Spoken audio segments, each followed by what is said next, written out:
Assalamualaikum warahmatullahi wabarakatuh.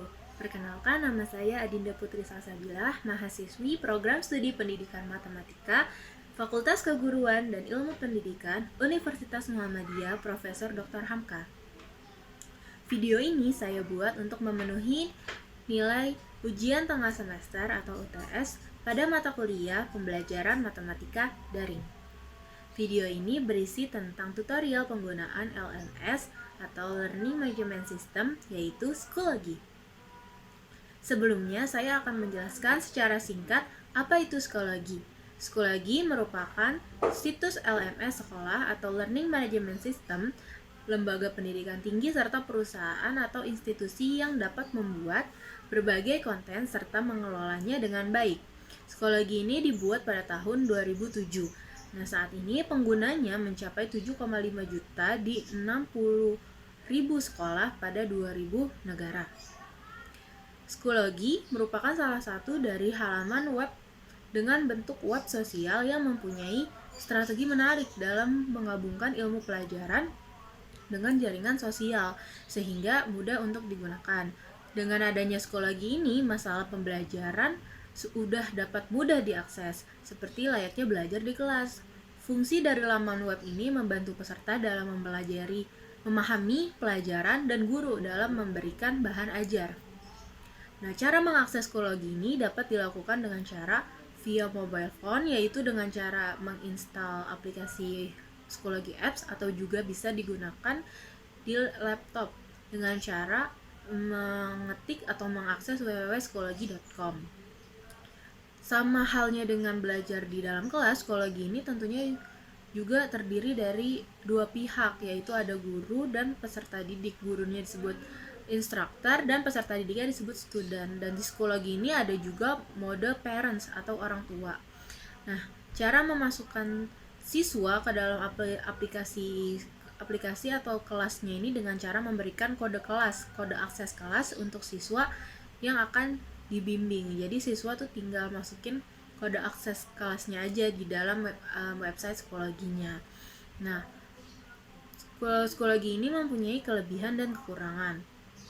Kelebihannya ini, guru dapat mengirim pembaruan ke dalam kelas atau grup serta pesan pribadi gitu, dan juga dapat memberikan feedback atau umpan balik kepada siswa. Terus kelebihan yang kedua, siswa ini dapat belajar secara online, dapat berkolaborasi dengan teman-temannya, dan juga dapat belajar sendiri dengan perangkat mobile mereka yang dapat dilakukan kapanpun dan dimanapun yang mereka mau. Lalu kelebihan yang ketiga, Schoology ini dapat dengan mudah digunakan guru untuk mengabsen, membuat penugasan, diskusi, memeriksa hasil pekerjaan atau PR siswa, dan juga menilai hasil PR tersebut. Lalu yang keempat ini, Schoology ini merupakan aplikasi mobile gratis yang dapat diunduh dari semua perangkat mobile juga yang berbasis iOS maupun Android. Dan juga aplikasi ini dapat diupdate atau diperbarui setiap saat. Selain itu, di samping kelebihannya, Schoology ini juga mempunyai kekurangan. Kekurangan yang pertama itu karena dia berbasis online, jadi butuh internet. Jadi kalau misalkan nggak ada internet, app Schoology ini nggak bisa diakses. Terus yang kedua, tampilan dari home-nya Schoology ini kurang interaktif. Jadi untuk yang pertama kali menggunakannya akan butuh waktu untuk menyesuaikan diri. Lalu kekurangan yang ketiga ini, bahasa yang ada pada Schoology ini kurang banyak jenisnya. Contohnya untuk bahasa Indonesia aja itu belum tersedia di dalam Schoology. Lalu untuk kekurangan yang keempat itu, akses pada mobile phone-nya itu kurang lengkap. Jadi kalau misalkan kita download aplikasinya di Play Store itu agak sedikit beda tampilannya, fiturnya dengan yang kita akses di www.schoology.com yang di websitenya. Nah, terus kekurangan yang terakhir itu fasilitas untuk peserta didiknya juga kurang. Jadi lebih banyak fasilitas yang digunakan untuk gurunya. Jadi peserta didik kurang fleksibel dalam menggunakannya. Selanjutnya saya akan menjelaskan tentang menu-menu yang ada psikologi. Untuk lebih jelas, saya tampilkan secara full screen. Langkah pertama, kita harus masuk ke dalam website dari psikologi. Kita bisa klik www.psikologi.com atau ketik di Google psikologi. Nah, lalu kita login dengan akun guru yang sudah kita buat. Masukkan email dan password, lalu login. Setelah itu akan muncul beranda home psikologi seperti ini. Di sini ada recent activity, ada course, dashboard yang berisi tentang kelas. Lalu di sini ada reminders untuk pengingat aktivitas dan upcoming untuk mengingat apa-apa yang akan dilakukan. Lalu di tab atas ini ada courses, yang ini kelas kita. Lalu di sampingnya itu ada groups. Kalian bisa buat grup di sini. Lalu ada resources. Resources ini tuh berisi tentang bahan-bahan atau materi yang akan kita berikan. Seperti itu. Lalu di sini di sampingnya ada tombol search, ada tombol app center. Nah, app center ini tuh gunanya untuk aplikasi-aplikasi edukasi yang dapat terintegrasi oleh psikologi. Ada YouTube, Google Drive, dan sebagainya. Lalu di sebelah sini, di sampingnya, di samping App Center tadi, ada yang namanya kalender. Nah, lalu di sampingnya terdapat tab message, yaitu nanti kalau misalkan peserta didik ingin mengirim pesan kepada kita, itu ada nanti muncul di situ, seperti itu. Lalu ada tab notification, dan di sampingnya ada tab profile kita. Nah, kita bisa di sini bisa ganti foto, bisa kita nulis biodata kita, seperti itu, info atau blog dan sebagainya. Lalu ada user school dan setting. Nah, di setting ini kita bisa menyeting password, email, notification, privacy setting, recycle bin, dan sebagainya. Lalu terakhir ada logout. Selanjutnya, saya akan menjelaskan bagaimana cara mengimplementasikan materi ajar pada LMS. Sebelumnya, kita buat dulu kelasnya. Dengan cara klik courses, lalu my courses, lalu kita klik create course. Nah, nanti akan muncul nama kelas dan nama mata pelajaran yang akan kita buat. Kita bisa ketik sesuai dengan tingkatannya, dengan sesuai apa yang kita mau, lalu kita klik create. Nah, ini seperti ini tampilan kelas yang kita buat. Agar materi ajar yang terlihat sistematis dan lebih praktis, kita buat dalam suatu folder. Jadi kita klik tadi, add folder, kita beri judul kepada foldernya sesuai dengan materi yang akan kita sampaikan pada hari ini. Lalu di kolom description kita bisa klik sapaan dan juga tujuan atau acuan pembelajaran pada hari ini. Kita juga bisa mengatur tanggal yang kita mau untuk foldernya. Nah, jika sudah selesai, kita langsung klik create. Nah, akan muncul tampilan seperti ini, lalu kita klik foldernya, kita klik add material, lalu add page untuk menambah halaman untuk mengetik pendahuluan dari materi pembelajaran. Nah, ini kita add page title-nya. Di sini saya akan menjelaskan pembuktian langsung, lalu kita masukkan teks dan tadi klik create. Nah, jadi seperti ini tampilannya. Lalu saya akan memasukkan video pembelajaran yang telah saya buat, yang saya upload di YouTube ke dalam psikologi. Nah, pertama-tama kita masuk dulu ke akun YouTube kita untuk mendapatkan link video pembelajaran yang telah kita upload. Nah, jika sudah kita dapatkan linknya, kita bisa langsung salin ke yang link ini. Kita salin linknya, lalu kita tulis title-nya, video pembelajaran, materi apa yang telah kita buat. Lalu jika sudah selesai semuanya, kita bisa klik add. Lalu akan muncul tampilan seperti ini. Untuk memunculkan interaksi, saya akan membuat forum diskusi dengan cara add materials, lalu kita ke add discussion. Hal ini dimaksudkan agar terdapat interaksi antara pendidik dan peserta didik maupun peserta didik dengan peserta didik lainnya. Kita bisa tulis diskusinya tentang apa, lalu kita klik create.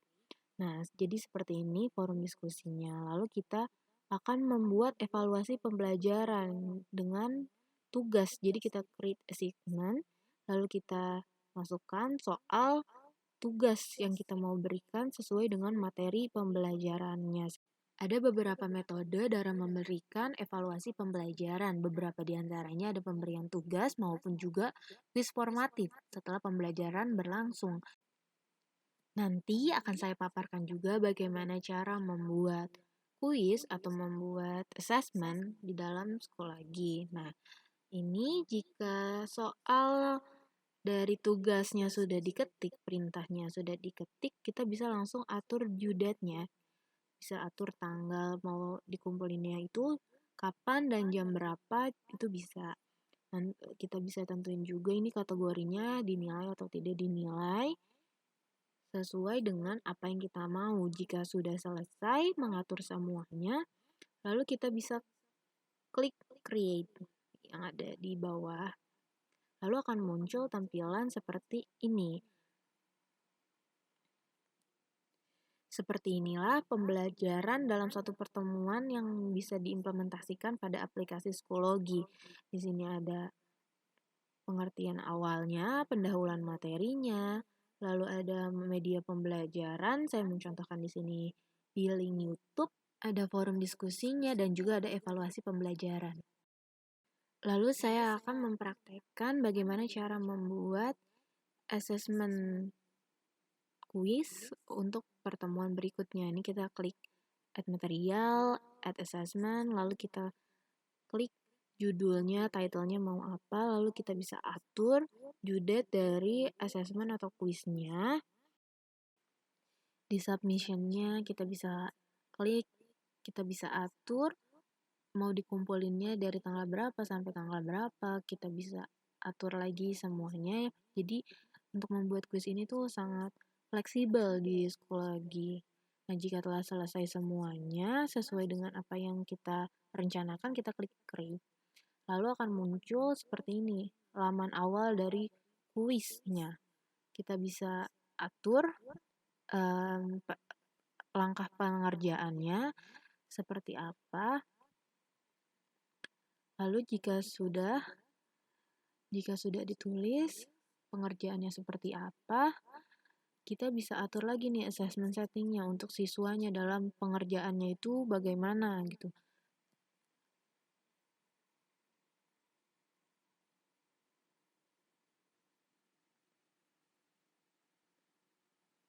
Jika sudah kita atur sesuai dengan yang kita mau, di sini terdapat assessment setting, ada terdapat assessment toolbar.